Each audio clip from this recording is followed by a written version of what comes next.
Welcome to the Gay Buddhist Forum, where teachers from all schools of Buddhism offer their perspectives on the Dharma and its application in modern times, especially for LGBTQI audiences. These talks are offered freely to the world and made possible by appreciative listeners. If you would like to support our efforts to share the Dharma with underserved audiences, please visit gaybuddhist.org. There you can donate, find a list of upcoming speakers, or enjoy many hundreds of these recorded talks dating back to 1996. Welcome back. At this point in our program, we go around the room and introduce ourselves. Is there anyone here for the first time today? First or second time? Welcome. Bunch of people. Welcome. Hope you can stay around after our program. We have a little social hour and some of our members will no doubt be introducing themselves. Get a chance to know people. Glad to have you here. We'll go around the room, as is our custom, and introduce ourselves. And I'd just like to invite you today to, as you're putting your name out there, to think about saying your name as if you were introducing yourself to someone that you were looking forward to getting to know. So if somebody was standing just 2 feet in front of your face, and you're looking in their eyes, and you're introducing yourself, rather than just kind of throwing your name out. So good morning. My name's David Lewis. Hi, my name is Alzak. Good morning, I'm Peter. Good morning, my name is Mamoy. Hello, my name is Tom. Hi, my name is Barry. Hi, my name is Michael. My name is Brent. My name is Sweet. Hi, my name is Marvin. Hi, my name is Bob. Hello. My name is Howard. All of that. I'm Jack Busby. I am Paul Shepard. I'm Clint. Anthony. Hi, I'm Tom Brewer. Hi, my name is Ray Dyer. Good morning, my name is Jerry Jones. Hi, my name is Lee. My name is Cage. Good Good morning, everyone. My name is Shane Rodenhorst. Harvey Wickham. I'm Jim Winters. My name is Dal Moranta. My name is Jim Stewart. Hi, I'm Peter. Hi, I'm Roy. My name is Tony Pasqua. Hi, I'm Jerry. Hello, I'm Eric. George. Hello, I'm Forrest. I'm Paul. My name is Gary. My name is Michael. Good morning, my name is Eddie. Hi, my name is Mike. Nice to meet you all. This morning, our speaker is Dean Bellerby, who's a member of our Sangha, known to many of us. And as our newsletter described him this month, permit me to read it.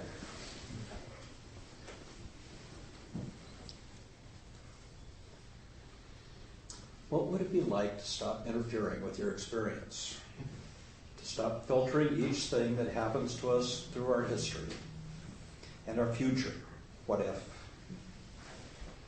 But to relax and experience it fully as it happens. Dean Bellerby is bringing this question to his integral coaching practice and a Year to Live programs, as well as his own exploration of what it means to be fully human, fully spirit, and fully queer in the world. Dean has been a born-again Christian, including participating in an ex-gay ministry, an arguer with God, a Buddhist, a diamond approach practitioner, and he hasn't got a clue who he is now. Welcome, Dean. Thank you. And hello, I'm Dean. It's good to be here. I haven't been here for a while. I was a baby Buddhist here, and I can remember just sitting there through the meditation in agony, waiting until the speaker came, because that was like what I came for. And I just noticed sitting here now the difference, that now I appreciate the field of earnest men. So I just really thank you for that. It's good to see old friends and lots of new people as well. And that question, what is it like to stop interfering with our experience? I don't have an answer for you, but we may explore it a little.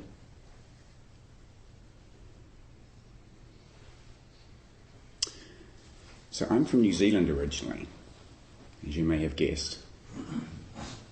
And I was born in 1965 on a sheep ranch, a great big one in the middle of nowhere. It was actually a lot like Brokeback Mountain, except without the sex.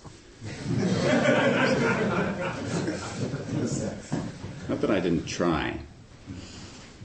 I grew up in a very Anglican environment. Anglican is the New Zealand version of Episcopalian. So I had a very traditional Christian upbringing. And I got a lot of God ideas from that, a lot of ideas about the eternal, a lot of ideas about the spiritual. And actually there's a book. Has anyone read The God Boy? No, maybe it's not in publication anymore. It was about this kid, and he had an idea that God always had his hand on him. He was sort of watching him. And in the course of the book, his family fell apart and some terrible things happened. And by the end of the book, he had this sense that God still had his hand on him, but in a different way, in a very sort of heavy way. And that was really my experience growing up. I went to a very starchy boarding school where God was this dead religious thing. The idea of spirituality wasn't... I guess the closest I would have got to it was when I was out in nature on the farm. My parents' farm was over 2,000 acres. We were at the end of a dirt road. It was a mile to the nearest neighbour. So getting up in the morning, I could just hear these... There's a bird in New Zealand called a tui bird that sings a bit like a bellbird. And you could just hear that echoing through nothing. And so I think for me that was probably, in a sense, a chance to stay in connection with my beingness. But it wasn't long before I started to realise that many things weren't acceptable. Being gay, obviously, a big one. I knew I was gay probably around 6 years old. At least that's my first conscious memory, and it was probably earlier.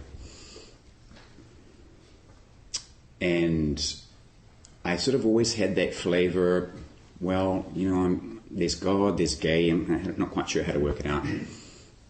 So when I was 21, I actually became a born-again Christian.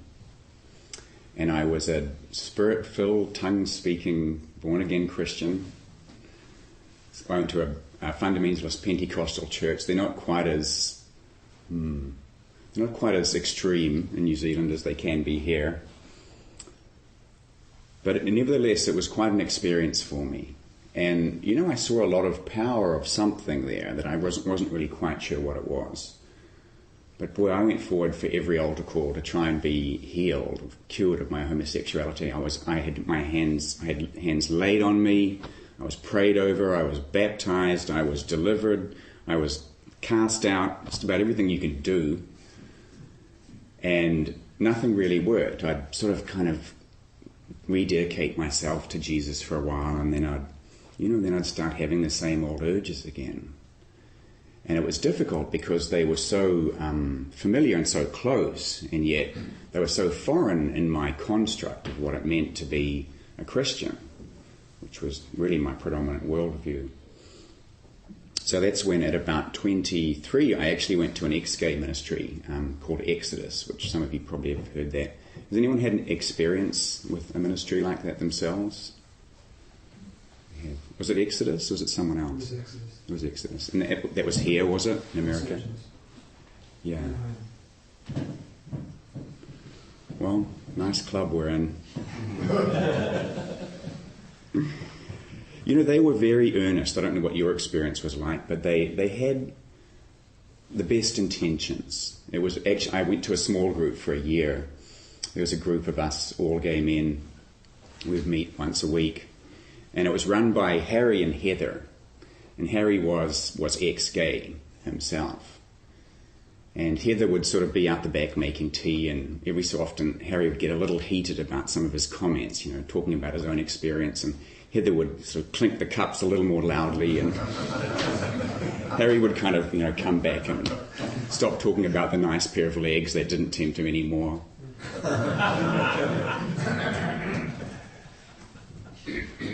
So I don't know, I really have no idea how that works, actually. The premise of the movement was that you firstly had to admit you were a sinner, because then you could be saved or healed. And I always had trouble with that, because I felt I hadn't sinned, I hadn't done anything. It was just kind of the way I was. And it wasn't a way I liked, but it was me. And so I would always have these heady arguments with them. Well, how come I have to admit I'm a sinner? Because I'm not. I just want to be healed. But to be healed, you have to admit, there's a sin. So it was kind of got into this circular argument that got very convoluted. And I know they claim to have some success stories, and very possibly they do. Although what I would say, in my experience of it, is that you can suppress a part of yourself. The human will and the human spirit's very strong. So you can suppress a part of yourself and dissociate from it, the part you don't like, and live in the part you do like. And maybe it's easier if you're a little further down the Kinsey scale, maybe if you're more bisexual, I don't know, I'm hypothesizing here. But I'm gay. And so for me, I really actually had to make a choice. And Exodus was kind of good in a way, in that it allowed me to make that choice. It really made it crystal clear that I had to choose between my spirituality and between my sexuality. And I chose the one that was closest to me, that I really had faith in because of my experience. The other was more experience that I wanted to believe in. So at the end of the year, Harry went round the group and asked everybody if they were coming back, and most said yes, they'd return, and I said, no, I don't think I will. And he looked at me and he just said, well, Merry Christmas. And that was kind of all he had to offer. So I felt sorry for him, because it was such an earnestness, and so I can actually have empathy with that version of Christianity. And in fact, through Buddhism and the Diamond approach, I even have moments where I think, I could be a Christian again. Not in the way I was, but there's a certain mysticalness to Christianity, and the archetypes can be there's so much truth in them, like in God and the devil and salvation and grace. There's a lot of truth in those concepts, not necessarily in the way that I understood them, and I think most people probably do. But that was one of the things that Buddhism was really helpful for me, and that it taught me to stop viewing myself as a religious object, where God's here, and I'm little and small and broken, and he's big and powerful, and I've got to be as good as I can, and then maybe one day I'll get somewhere special. So that was probably the first thing for Buddhism that really helped for me. And the second thing, when I came here, because this was my first home, was the whole introduction to mindfulness, which was really helpful for me. And really, I think mindfulness is just simply paying attention to your inner world and the outer world. It's really that simple. And so I found Buddhism very helpful for those, and continue many Buddhist practices. So when I went away from Christianity, I actually did quite a bit of research in the Bible. I went back to the Greek and the New Testament and the Hebrew and the Old Testament, and I really decided that I couldn't trust the church, but maybe I could work it out directly with God through the Word of God. And it's certainly grey. It's really hard to say anything definitive either way, actually, for or against whether the Bible actually says anything specifically about homosexuality, and if it does, whether it condemns it. Because they didn't have the construct. They really didn't even have the word homosexuality until 1860-something. And of course, as everybody knows, Jesus said nothing about it. But in the end, I actually ended up with just a sense of betrayal. So I couldn't let go of the idea of God. I couldn't let go of the impression of God, I guess, in my heart and in my body somewhere. But I could be mad at him. I could feel betrayed, and I felt I was betrayed. So for years I had nothing to do with God, although I wasn't an atheist. I just wasn't talking to God in a sense. And probably for about 10 years. And I lived a pretty normal, regular life. I had a successful career in advertising, and I moved from New Zealand to Australia to Canada, and then I ended up here. And I was, fully out and having a pretty regular gay life. And then, then I woke up. And it's such an interesting thing. It's still hard when I was thinking about what I was going to say about that today. That was probably the most challenging piece. I was smoking quite a bit of pot, so I was experiencing some new dimensions of reality that I hadn't experienced before. I think really, though, what happened was I had just been through enough cycles of a similar thing as an adult. I'd been through enough cycles of being alive. I'd been through enough cycles of a career to realize that it was kind of meaningless. It was a little empty. And it was fine. And I didn't get why everybody else thought it was fine, everybody that was doing the same thing as me. I was like, doesn't anybody see this is just not going anywhere? It'll just go on and on and on, and then I guess I'll retire, and then I don't know what, I'll spend the money, and then I'll die. And I just couldn't shake that feeling that it was pointless, even though it was common and really accepted. There seemed to be something that everybody was buying into. So I finished my job and I took a long road trip, and a little later on I realized the importance of that space. There's endings and then there's beginnings, and what happens when we end is we want to start something new because we're finished, and what are we going to do now? And it's often a little uncomfortable at the end, but there's something called the neutral zone or the creative zone. I've read it in a number of different formats, that is actually really fertile and really powerful. And it's something you can actually even try in your day. When you finish an activity, before you move on to the next thing, just pause for a moment. Use whatever mindfulness practice comes to you and see what's there. See what's bubbling away. And it's good to try during the day as a small way of practicing, because it will come up probably in your life, and probably has for many of us at some point. Just a space where you feel a little discombobulated, a little lost. It feels like something should be happening and it's not. And it actually is. That's the thing.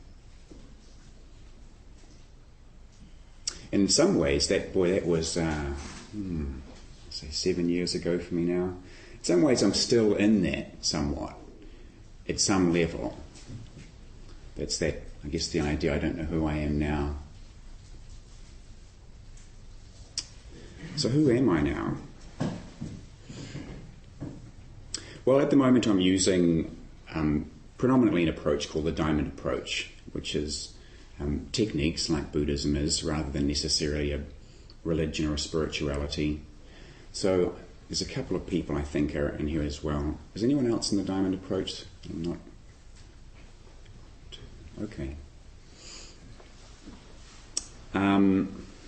It's hard for me to describe that, but it's really been a way, I guess, of seeing how much I take myself to be something and realizing the realness of that, and then working through that to get to a truth about something else that I am that's even bigger, that actually isn't me. So as you can tell, it's one of those things where you kind of tend to go around a bit and end up sort of back where you started, and also in a completely different place. It doesn't make my life any easier, I think. It just gives me some deeper challenges that I feel more connected to. There's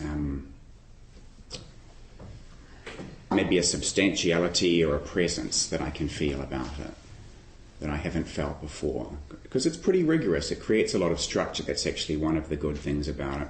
And that's not particular to the diamond approach, but I would certainly encourage that if your primary path is Buddhism as well, to make sure that you have structure that supports you to continue your unfolding and your investigation, whether that's a teacher. This is obviously a wonderful way, but something for you specifically as well, a teacher or a partner to do some work with, whatever it might be, a small group that meets. I just found, for me, I find the structure has been so helpful to keep me committed to my unfolding when it can be tempting to get a little sidetracked back to the other things that were in my life. So now I sit in this question with the coaching and the Year to Live groups that I run and my own unfolding that question, and what is it like to stop interfering with our experience? So maybe we can actually try that for a minute. Just close your eyes for a minute with me. All the good Buddhists, everybody adjust their position. I like that.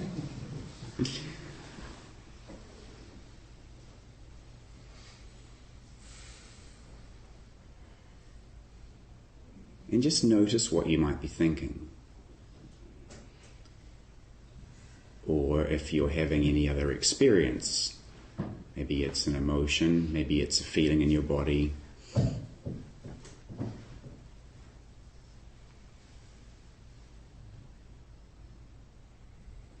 And when you notice that, what do you do with that? Is there a small adjustment to make it a little more comfortable? Is there a pushing away? Is there kind of a tightening around it, or an attempt to tighten to loosen the constriction?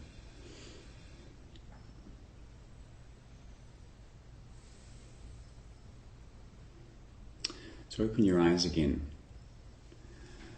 And I'm just curious, did anyone notice that they had an experience which they didn't interfere with? Or let me put it another way. Noticing an experience that was there a sense of just some adjustment to it?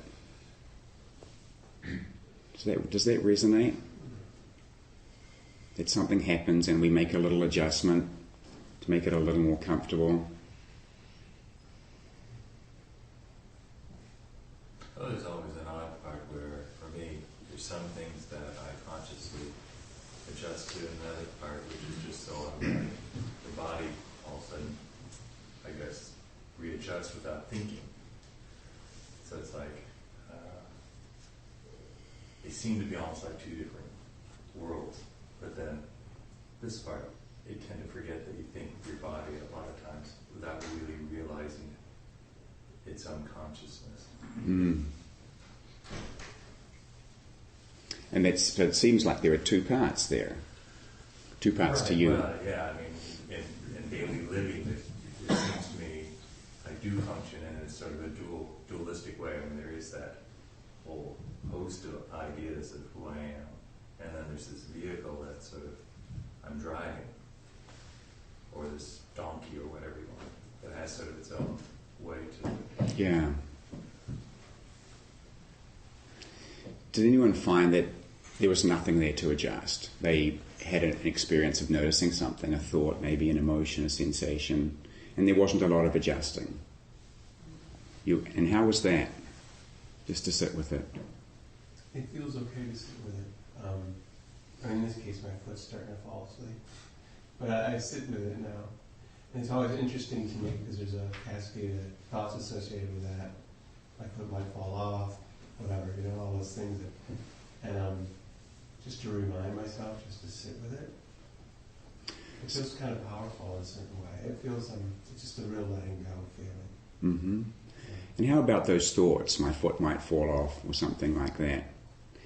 Are they just there as well, or is there an adjustment to them? I guess there's an adjustment to them to just sort of let them go. I look at them and try to let them go. So that's the adjustment I make with them. Yeah. Yeah, thank you. It can be very subtle. Mm-hmm. Thoughts can be the hardest, actually. Yeah. But also there's the part of us that I find isn't in the thought and isn't in the adjustment. And that's kind of beautiful too.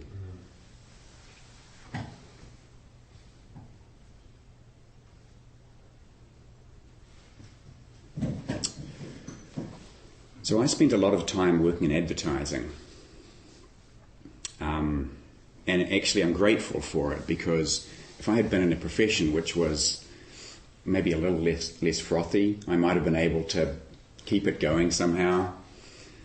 But advertising, I don't know if you've seen that show Mad Men, but it's not too far from the truth. It really is a very wonderful art in many ways, very creative, but it's certainly an art and a science, mostly an art of manipulating people. And really based upon fear. You know, you should have this to make you more, or you should let go of this. So most of the work, there's a lot of psychology in it actually in advertising, and I was kind of in a sense a relationship manager, so I dealt with the client. My client was Heinz in Pittsburgh, so I would fly up there every couple of weeks and talk to them and come back and then work with the creatives back in the ad agency here. And I really enjoyed it, and there was a lot of validation in that world. There's a lot of excitement, and you worked with smart, interesting people and got to go on interesting, fascinating shoots. But I think ultimately the purpose for why I was doing it, what was the purpose I was doing it for, was the question that really got me to wake up. And once I was a little high, I think. I was washing dishes in the sink, and I had this sort of vision that this is my career, I'm washing dishes, you know, it's pretty harmless, someone's got to do it. And then I kind of looked down in the middle of this moment, and I was killing chickens. This was the sort of picture that came to me, and it sort of woke me up to say, well, I can't continue to do this. So it's an odd little story, but it was really freeing in a way to give me permission to actually look at what I was doing and to take a step off a cliff, in a sense, and trust that something would be there for me, that a net would appear. So I actually spent some time considering myself in the world and what I wanted to do, and then I retrained and I certified as an integral coach, which is a particular type of life coaching. So now I work with queer people. I really enjoy that, and I'm looking to move into queer nonprofits. And kind of what I try to do is reduce the separation between our sense of self and our wholeness. And I do that in pretty ordinary ways. I'll work with the topic that a client might come with. It might be something around their career, it might be something around in their personal life, maybe a relationship, maybe money, maybe health. So there's lots of ways that coaching can show up. But I find what's beautiful now with my life is that the Year to Live groups that I run and the coaching are kind of, they dovetail, so that it's really about exploring living life fully now. So the Year to Live groups are based upon a book by Stephen Levine called A Year to Live, which is a wonderful little read with lots of chock full of practices I would recommend for you guys. And the concept of the groups that I wrote the syllabus for is that we meet once a month for a year to explore living as if it was our last year. And in a way, it's really freeing. It's not as much about dying in a sense as it is about living, because the way we die often tends to be the way we live. And I'm actually a volunteer with the Zen Hospice Project at Laguna Honda Hospital at C2, the hospice ward, and my experience of the people that I get to know there, the ones that last long enough that I can see them over a number of weeks and develop a relationship, is that their dying process is often a reflection of the way they approach their life. Not necessarily the specifics of how it shows up. The actual event itself can be completely different to the way they live their life, but the way that they are approaching it, the how rather than the what, feels very familiar for me. And of course I'm only looking at it from the outside. I'm not actually in there themselves, but just the feeling I get. So my take on that and what I try and bring through in the groups and in my coaching, and I also do training. I work with at-risk 18 to 24-year-olds, and I'll do training with them on setting their life. And so all of this is really about living fully and reducing that separation from the sense of yourself and a sense of wholeness And whatever wholeness means to you individually is something that we often explore, and we explore that in the little ordinary ways of life and the topics that they're coming with.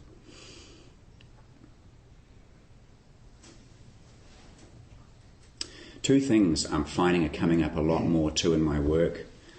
One is what I refer to as the snowman model. So you think about the person as a snowman. There's the head and the thoughts, there's the heart and the emotions, and there's the body and the sensations. Like you were talking about, some quite distinct areas. And so it's being in touch with all of those in an integrated vertical way, and then being able to take that out is something that I'm finding I'm working with a lot more. And the other thing is actually working real time in session. It's not so easy to do it in a group like this, but one-on-one with clients and in the small groups, I really appreciate working on what's inside the container of where we are at the moment, rather than talking about something outside the room that's happening and figuring out how to deal with it. Because I find people show up pretty consistently. They'll show up right directly in front of you the same way that they're talking about outside.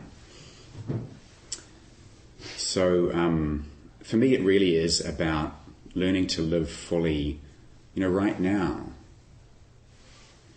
So close your eyes again. I'm going to give you just a brief experience of this. This is one of the exercises adapted from the Year to Live work.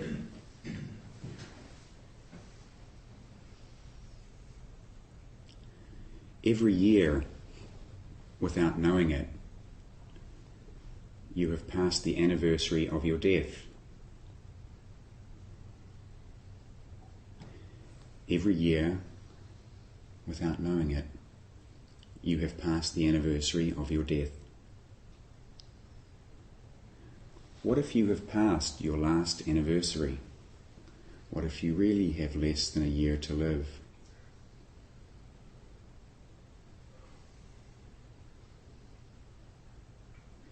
Do you feel anything in your body? Is there any fear, any release?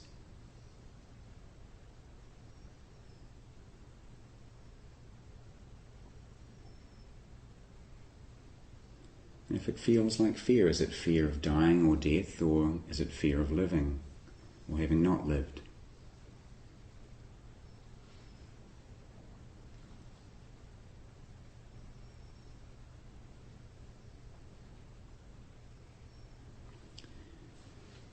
And if you really have less than a year to live, what is one thing you always wanted to try and never have?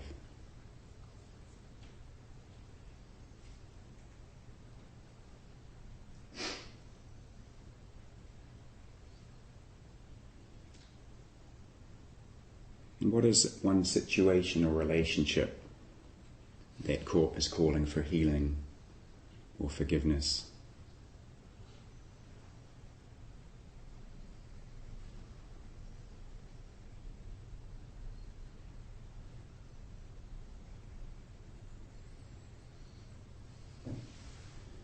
And looking back on your life, what one thing are you most grateful for?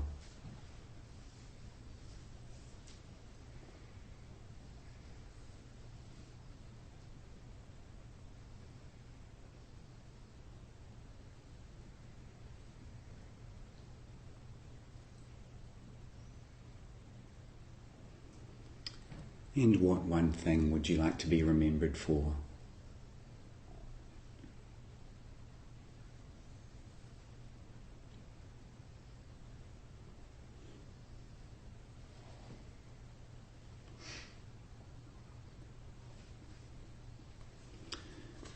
This poem, it's about living fully. It's called The Art of Disappearing by Naomi Shihab Nye. When they say, "Don't I know you?" say no. When they invite you to the party, remember what parties are like before answering.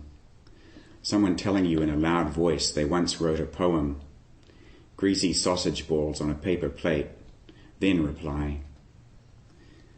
If they say, "We should get together," say, "Why? It's not that you don't love them anymore. You're trying to remember something too important to forget. Trees. The monastery bell at twilight. Tell them you have a new project. It will never be finished. When someone recognizes you in a grocery store, nod briefly and become a cabbage. When someone you haven't seen in 10 years appears at the door, don't start singing him all your new songs. You will never catch up. Walk around, feeling like a leaf. Know you could tumble any second. Then decide what to do with your time.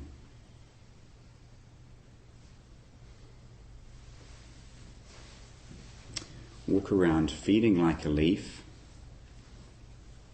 Know you could tumble any second. Then decide what to do with your time.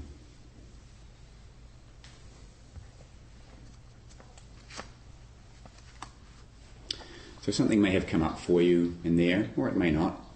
And if it did, it's not important to catalogue it away religiously. If it's important, it'll still be there.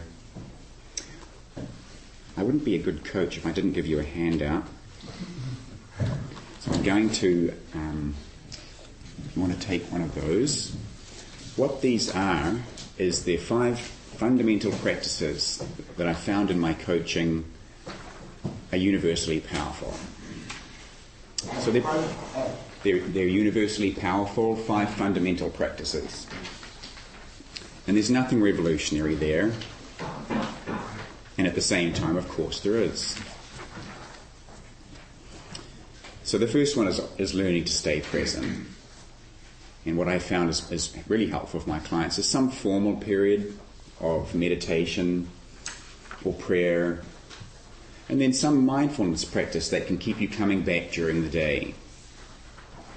One that I really love actually is sensing your feet, because they're the furthest from your head, where we spend most of our time.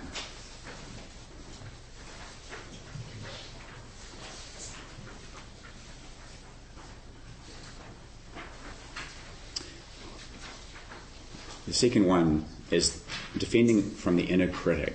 And this is actually a big one. I've got on the reverse side of that is a whole series of instructions that we'll briefly finish through before we close. So I'll come back to the second one. The third one is some form of physical exercise. I'd recommend half an hour a day if you can do it. Something where you have a pretty constant light sweat on, light to moderate sweat. Being with beauty is one that we often forget. Beauty can be such a way of replacing what we lose in our daily life and what we try and make up for with habits like overeating or anaesthetizing ourselves in various ways.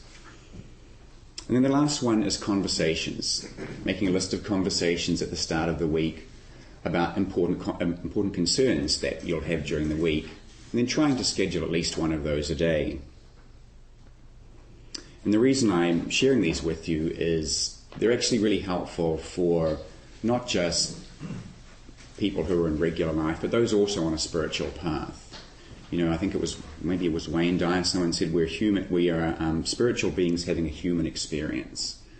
And these can provide a really good structure and the support and the resources to help us then do our own spiritual work. And then down the bottom there I've just listed some questions for you to explore. What might get in the way of these? How can I support myself in making them as regular as brushing my teeth? And who can support me in these practices? And I just said there, set an intention to add a practice into your life each week. And by add, it may often mean replacing. You can replace something less skillful, less healthy, less useful.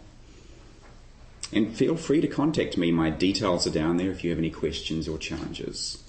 I'm always happy to see these provide structure in people's lives. And then if you turn over, this is a lot of writing, and I would suggest you go through it at your own time. But the inner critic is so universal. It's something that happened to us when we were very young. We were taught, this is how you hold a spoon, And along with that message, we learned to feel bad about how we hold the spoon. And it became less about the spoon than about who we are. And the spoon is a pretty innocuous example, but a lot of the time for us, there would be an example of this is how a little boy behaves, this is how a boy is. And often that message was, this is how a heterosexual boy is. So the superego was this voice, that voice of moderation that we internalized from the adults around us. And now it's the voice of a 4-year-old or a 5-year-old that we carry around with us in our head as an adult. It's the voice that says, you should, you shouldn't, they should, they shouldn't, I can't, I'll never. It's that voice. So the thing in the box here is what's really powerful. There are some strategies there that are very specific, and I would suggest you try a few on. The box within the box says, have a friend say one of your familiar critic messages to you. Like, for instance, one of mine is, I'll never be a successful coach. And I hear that as you. That's the first thing to do, is you'll never be a successful coach.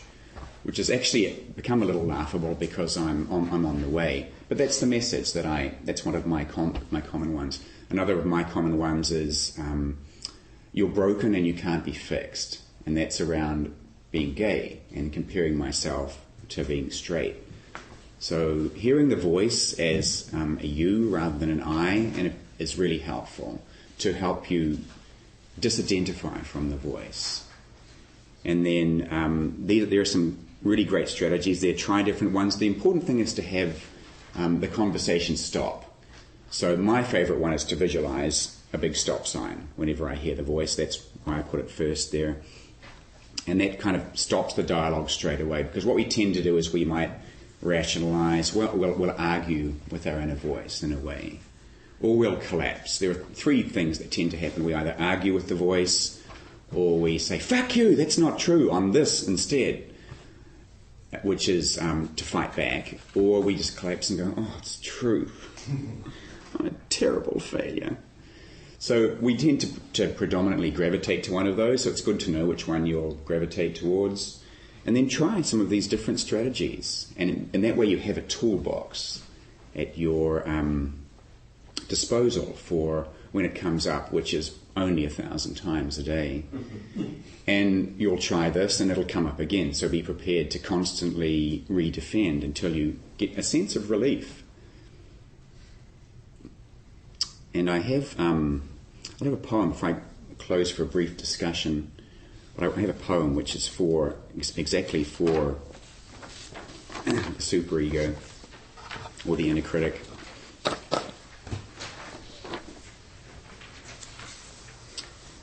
One day you finally knew what you had to do and began, though the voices kept shouting their bad advice, though the whole house began to tremble, and you felt the old tug at your ankles.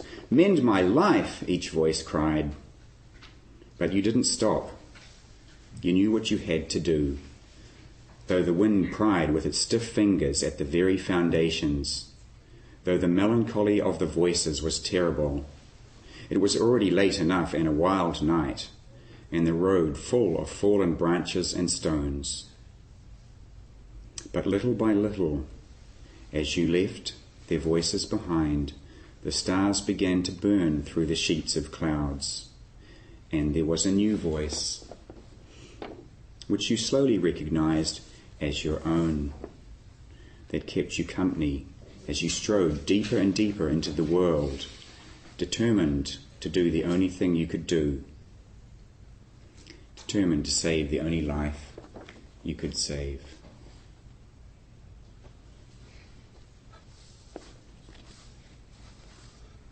Thank you.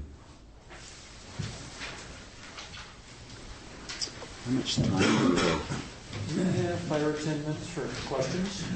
Sure, or I would also like to encourage you to share any experience. It doesn't have to be a question particularly for me. I'd be happy to have a discussion which got completely out of control. Yes. Thank you so much. I would, if you could maybe say more about what was going on or what happened when you woke up, you said a little bit you were at the sink washing your hands, and I'm thinking it might be a common experience for people who have these brief insights, but then they push it away and they go on. Something happened that you stopped and I guess paid attention or something. Yeah, this is, again, I don't feel particularly articulate around it, and that's fine. But when I mention I could be a Christian again, the idea of grace, this is something for me that I feel, perhaps it's karma, but I just feel like I was called home to myself in the waking up. There was, it wasn't a voice, but it was an energy pulling me to come home. And at the time, it felt like I was going crazy. I was falling apart. It was very disorganizing for my identity. But I also had some form of basic trust or faith where I wanted to know that it was true. I think it was the thing that I had put on God early in my life, except I didn't put it on God. I just put it on an idea of God that was really a bad idea. But this was just more formless, so I felt called towards something that now is more like a coming back in. But at the time it felt like where was I going? And it wasn't all of me was going, just some of me was going. Some of me was going to have to drop off. So I think this is a reasonably common experience. I mean, I think in layman's terms it's often called a midlife crisis. But for me, I felt very fortunate because it came with a spiritual opening and a spiritual dimension that accompanied it, rather than just completely reinventing myself to a different form of an ego-based personality. So you turned the water off in the sink, and what happened next? I probably took another hit on the bong pipe. I don't remember. It was probably too much at the time. So this service had a duration to it. It wasn't one of these. It was a number of experiences like that over a period of time. How much time?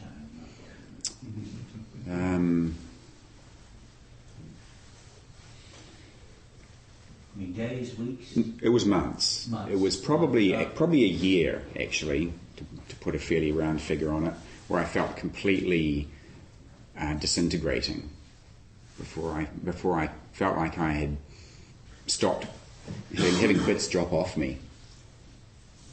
And now bits continue to drop off me, and I'm less concerned about it. Okay.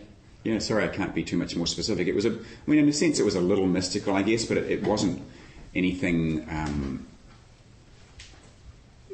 amazing. It was just odd at the time. It felt like it was an ego shaking, a shaking of all the piece of me that I thought. Who's had something like that? Something... You look like you've had many. Yeah. I'm wondering, in your experience as a life coach, I'm sure you have people who come to you who are doing a certain kind of work, and they're ambivalent about it or bored with it or feel stuck. I mean, is part of your methodology to help them understand better what they're doing with their work? It doesn't necessarily mean they're going to not do it anymore, but just kind of change the paradigm or look at it differently. Mm-hmm. I mean, not everyone can just disengage from the world and become... Yeah. I mean, you chose to leave your career, which is fine, and now you're a life coach, but not everyone necessarily wants to leave their career. They just want to, they might be burnt out or they might be frustrated, but for some reason they can't leave that work. And it's not necessarily a bad thing to stay in it. It's a question of how you deal with those things that you don't like about it. So Yeah. my question is that what you're doing, or is your message, basically Wake up and just accept the fact that you might not want to do the job you're doing and leave it and just see what happens? Throw your life to the forces out there and see what happens. It seems a little chaotic to me. and a little unkind too.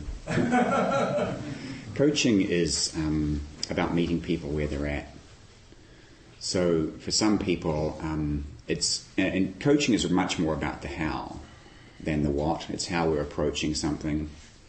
So usually I work more with the person in what's underlying the topic to develop a particular capacity that I can observe through different models that I use to assess them that they're missing. And then when we develop that capacity, it will help them relate in a more useful way to their particular topic, and it will also help them in many other areas of their life as well. That's why my particular coaching is called integral coaching. But I don't have an expectation for where they should go. And my hope for people is that there's a little less suffering and a little more freedom, but I can't even, I'm not the master of that. That's really up to the individual. I'm there to provide support and challenge both of those things, and I'm there to help them see what narrative they're in about the way they're relating to their life and their topic, and then to offer them a slightly different narrative that's widening the straw a little bit. Coaching is a bit like shining a flashlight on people's blind spots, because we all see the world through a straw and we only see this much of the world, and coaching can just widen the straw a little bit so that you have more possibilities. Is that helpful? Is that where you're at the moment in your life, or was that was just a... No, just a general question. No, well, actually, in my work, I'm a nurse practitioner, and I'm confronted every day with people who don't have a choice about the work that they do. Yeah. And they suffer deeply because they have lots of economic problems and they have children. And, one of the things that I try to do in my work is try to figure out some way to validate their feelings, but at the same time, not tell them to walk away from their job and their children. And, and so it's just, I'm just curious how you handle that. And I don't think I can't solve their problem. All I try to do is increase their awareness and to not make them feel bad about how they feel, but that it's normal to feel this way, and that even though you might not be able to change it right now, it doesn't mean that you can't improve the quality of your life, despite the limited circumstances you find yourself in. Yeah, that sounds beautiful, Tony. That sounds really helpful. I do some coaching with the working poor. I coach some Goodwill clients, a lot of the entry-level ones, and they have previous substance problems or criminal issues. And a lot of what I offer them is the sense of empowerment, that they are actually in control of their lives rather than being at the mercy of their lives, even though they might be actually stuck in particular circumstances. So I find that to be particularly helpful, is offering them a sense of empowerment. And also the other thing that I offer them is just creating a little space, because usually they're firefighting through their lives. They're not even really at a point of being able to balance different things. They're just putting out one fire after another. It's something at work, and then it's something at home. It's the bills have been cut off. So creating a little space for them is the other thing, as well as empowerment, that seems helpful. Maybe it might be something as simple as a practice like that, taking 10 minutes in the bathroom on your own where no one can bother you, to just sit there and read something that's just for you, or to do a little practice to get them into their body. So I find that empowerment and space are two really good foundational practices when we're stuck situationally. Thank you, Dean. Thank you, everybody. Hope you'll be able to hang around a little bit afterwards, and feel free to introduce yourselves. Are there announcements? Next Saturday, on the 8th, is going to be our annual GBF picnic to celebrate the one bombing this December Daisy Center.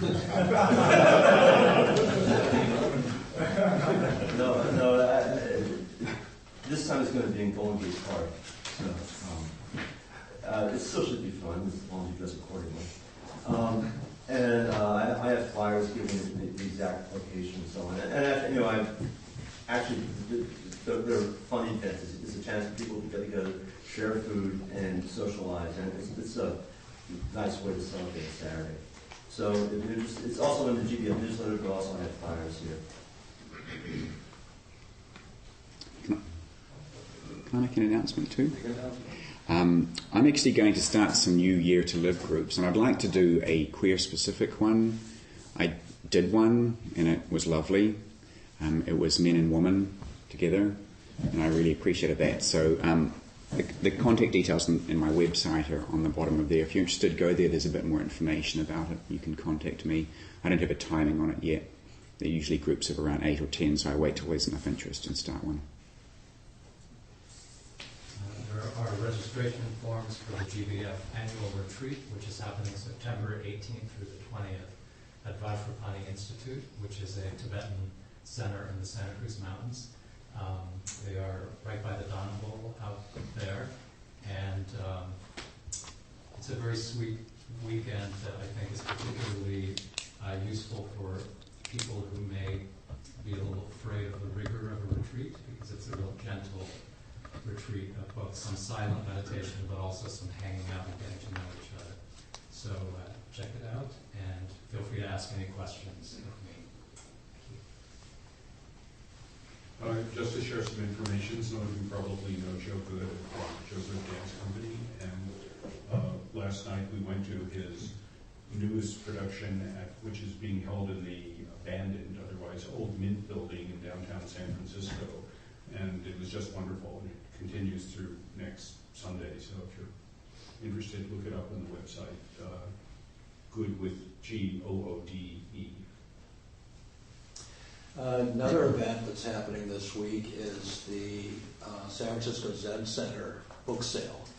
The book sale is used books that have been donated, and the proceeds go towards the prison project to buy books and magazine subscriptions for prisoners. And a number of people in our group are prisoner pen pal correspondents. But I volunteered to set up the book sale on Saturday. There's some great books over there. Buddhists have good taste. Not just Buddhist books. Well, there's a lot of Buddhist books, but there's just novels and nonfiction. Anything you want to donate to $5 is max. So go to the Zen Center anytime this week if you want to pick up some books. Yeah, one of our Sangha members, Larry Wish, is not doing well health-wise. Basically, he just doesn't have much energy. He spent a couple of days in the hospital last week. And I asked him if it was okay to make an announcement here, and he said, yeah. But he doesn't have a lot of energy to do phone calls, but people would just, email him or send snail mail or meditation, just so you know what's going on. Yes. First of all, Dean, thanks for being here today. What a joy.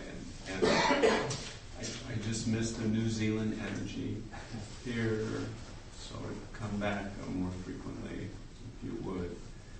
Our speaker next week will be another member of the Sangha. One of the delights is to acknowledge that so many of our members have such developed and evolved and maturing practices, and we're being blessed by them in this space. So next week, Ting Hao Bei will be our presenter. Ting Hao is a Tai Chi master. He offers Tai Chi classes for free to San Franciscans every Saturday morning at Dolores Street Park. If you drive by there, I think, sweet, he starts like at 7 in the morning or 8 in the morning or somewhere around there. 8 in the morning. There's a large group of people who congregate there, and he teaches them Tai Chi. He's also been the treasurer of GBF for the last 150 years. And as part of his presentation, we're going to get a little bit of his story, born in Thailand and ethnic Chinese, and just a wonderful story. But he's also going to do some beginner Tai Chi work with us. So looking forward to that opportunity next week.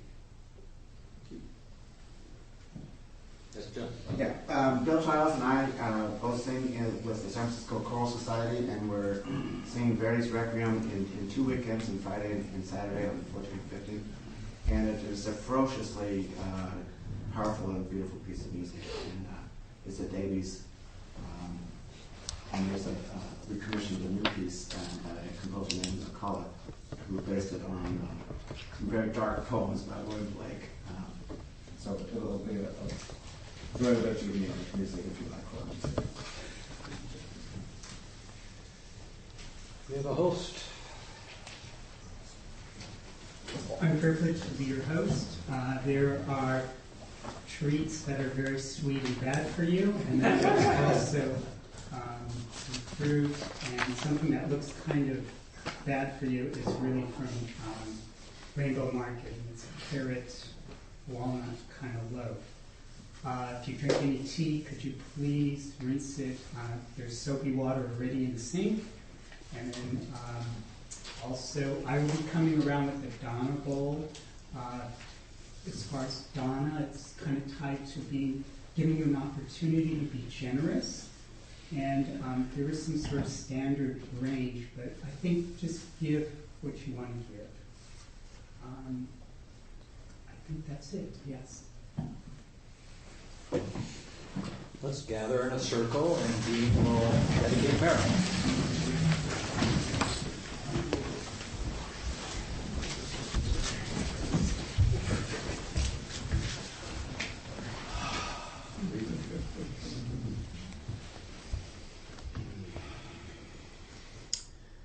May all beings live with death over one's shoulder, not as a morbid reminder of the inevitable, but as a reminder to really live.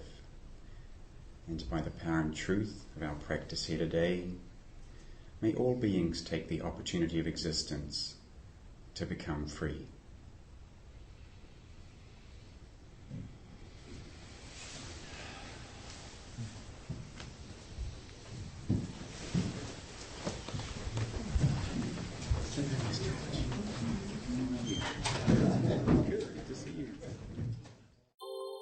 Thank you for listening to the Gay Buddhist Forum. If you would like to hear several new talks per month and be notified of upcoming speakers so you can participate live, please subscribe to this podcast, like us on Facebook, and join our mailing list by visiting gaybuddhist.org.